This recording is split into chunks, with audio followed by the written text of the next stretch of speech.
பாவம் மன்னிக்கப்பட்டிருக்கீங்களா? கர்த்தருடைய இரக்கம். பரலோகம் போவீங்களா? கர்த்தருடைய இரக்கம். சுகமாவீர்களா? கர்த்தருடைய இரக்கம். கர்த்தரிடத்துல ஒரு நன்மையை பெற்றுக்கொள்வதற்கு, கர்த்தரிடத்துல ஒரு ஆசீர்வாதத்தை பெற்றுக்கொள்வதற்கு நீங்க நல்லவனா கெட்டவனாங்கிற அடிப்படையில் கிடையாது.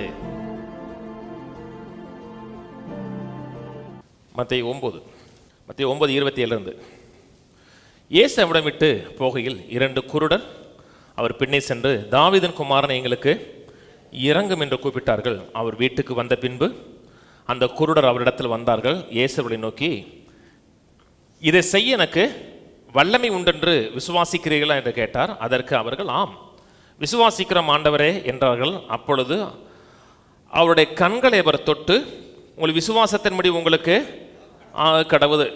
2 குருடர் கண்ணில் அவர்களுக்கு ஒரு மீட்பின் வல்லமை செயல்பட வேண்டியிருக்கு. வேறு விதமாக அவர்களுக்கு ஒரு கிரியேட்டிவ் பவர் செயல்பட வேண்டியிருக்கு. ஒரு சிஸ்டிப்பின் வல்லமை கண்களில் செயல்பட வேண்டியிருக்கு. அவர்களுக்கு தேவையானது சுகம். ஆனால் அவர்கள் கேட்டது எதை கேட்டாங்க? தாவீதின் குமாரனே சுகமாக்கும் கேட்கல, தாவீதின் குமாரனே இறங்கும் கேட்டாங்க. ஆண்டவர் அவனை பார்த்து, இல்லப்பா இறங்கும் கேட்காத, சுகமாக்கும் கேளு, அப்படி கேட்கல. அப்போ இரக்கத்துக்குள்ள சுகம் இருக்கு. அவன் கேட்டது சுகம் கேட்கலங்க, அவன் கேட்டது இரக்கத்தை கேட்டான். இரக்கம்ங்கிறது என்னங்க? தகுதி இல்லாதவனுக்கு, அருகதை இல்லாதவனுக்கு தேவன் காமிக்கிற ஒரு தயவு. தகுதியின் அடிப்படையில் கிடையாது. நான் ஒழுங்காக கீழ்ப்படிஞ்சேன், ஒப்பு கொடுத்து வந்தேன், நான் 10 கற்பனையில் கை கொண்டேன், வாரம் தசமா கொடுத்தேன், அது அடிப்படையில் கிடையாது. அதெல்லாம் வேற, அதெல்லாம் தேவனுக்கு கீழ்ப்படிந்து நடக்கக்கூடிய காரியம். ஆனால் தேவனிடத்திலிருந்து உன்னை பெறுவதற்கு பிரதானமாக சொல்லப்படுகிற காரியம் இரக்கம். பரலோகம் போவீங்களா? எப்படி சொல்றீங்க? கர்த்தருடைய இரக்கம். இரக்கம். நீங்க அந்த அளவுக்கு பெர்ஃபெக்டான ஆளாலும் கிடையாது. பாவம் மன்னிக்கப்பட்டிருக்கீங்களா? கர்த்தருடைய இரக்கம். பரலோகம் போவீங்களா? கர்த்தருடைய இரக்கம். சுகமாவீர்களா? கர்த்தருடைய இரக்கம். கர்த்தரிடத்துல ஒரு நன்மையை பெற்றுக்கொள்வதற்கு, கர்த்தரிடத்துல ஒரு ஆசீர்வாதத்தை பெற்றுக்கொள்வதற்கு நீங்க நல்லவனா கெட்டவனாங்கிற அடிப்படையில் கிடையாது.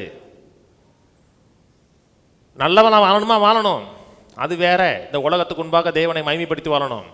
ஆனால் கர்த்தரிடத்தில் ஒரு நன்மையை, ஒரு ஆசீர்வாதத்தை பெறுவதற்கு நான் நல்லவனா இருக்கேன். மக்கள் சொல்றாங்க, பார்த்தீங்களா, அவர் எவ்வளோ நல்லவர் தெரியுமா, அவரை ஆண்டவர் சுகமாக்கி இருக்க வேணாமாங்கிறாங்க. கேட்டல? அவர் சுகமாக்குவதற்கும் அவர் நல்லவராக இருப்பதற்கு என்ன சம்பந்தம் இருக்கு? ஒண்ணுமே சம்பந்தம் இல்லை. நீங்க ரொம்ப நல்லவர் இல்லை, நீங்க ரொம்ப நல்லவர். பரலோகம் போயிருவீங்க ஏசு இல்லாம. 100 பேருக்கு சோறு போடுறீங்க, எல்லாருக்கும் உணவு வச்சு கொடுக்குறீங்க, வேட்டி செட்லாம் வாங்கி தரீங்க, ஒரு பிள்ளை படிக்க வைக்கிறதுக்கு படிப்புக்கு காசு கொடுக்குறீங்க. ஏசு இல்லாமல் பரலோகம் போயிருவீங்களா? மீட்புக்கு ஒரு பூர்ண கிரயம் கொடுத்துருக்கிறாருங்க. பாவத்தை சுமந்தார். அதே மாதிரி ஏசு இல்லாமல் நீங்கள் எவ்வளவோ நல்லவராக இருந்தால் கூட நீங்கள் சுகமாக முடியாது. சுகமாகணுமா? கர்த்தாவே இரக்கம் காமிங்கன்னு சொல்லுங்க. உடைய இரக்கம் உண்டாகட்டும், உடைய கிருபை உண்டாகட்டும். சில டீல் பேசுவாங்க ஆண்டவர்கிட்ட, ஆண்டவரை என்னை மட்டும் நீங்கள் சுகமாக்கிருங்க, நான் இதை செஞ்சுறேன்.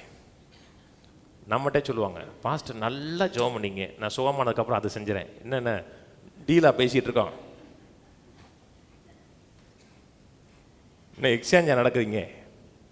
நல்லா ஜெபம் பண்ணீங்க பாஸ்டர், நான் மட்டும் ஆயிட்டேன்னா நான் கர்த்தருக்கு செஞ்சிருவேன். டீலின் அடிப்படையில் கர்த்தர் செய்தையும் கொடுக்க கிடையாது. இரக்கம், கர்த்தருடைய பூர்ண இரக்கம், கம்ப்ளீட்டாக ஒரு இரக்கம் மட்டும்தான்.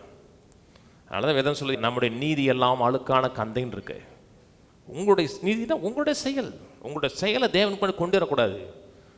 நமக்குன்னு ஒரு நீதி கொடுக்கப்பட்டிருக்கிறது, பரலோகம் அங்கீகரித்த நீதி, அது தேவனுடைய நீதி. அந்த நீதியை அவர்கிட்ட கொண்டு வாங்க. நீங்கள் என்ன விரும்புகிறீங்களோ அத்தனையும் பெற முடியும். நான் இதை செய்கிறேன், அதனால கர்த்தர் என்னை சுகமாக்கிடுவார், என் நற்கிரியை கொண்டு, என் தான தர்மத்தை கொண்டு தேவனிடத்துல ஒன்றை வாங்கிடலாம் அப்படின்னு நினைச்சிங்கன்னா கஷ்டம். சுகத்தை வாங்க முடியாது. இனிமேல் நான் 40 வாரம் சர்ச்சுக்கு வர போகிறேன், கர்த்தர் என்னை சுகமாக்கிடுவார்,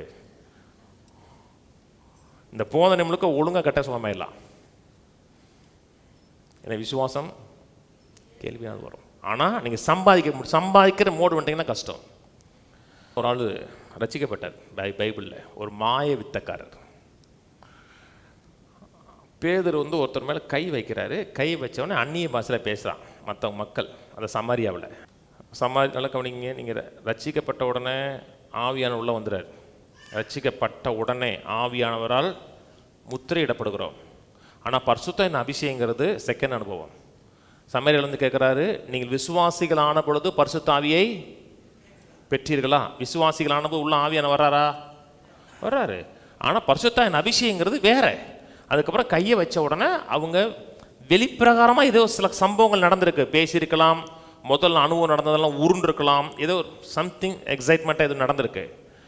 அதை பார்த்த உடனே அந்த சீமோனுங்கிறத கேட்குறான், நான் எவ்வளோ காசுனாலும் கொடுக்குறேன், எனக்கு இந்த வரத்தை கொடுத்துருங்க.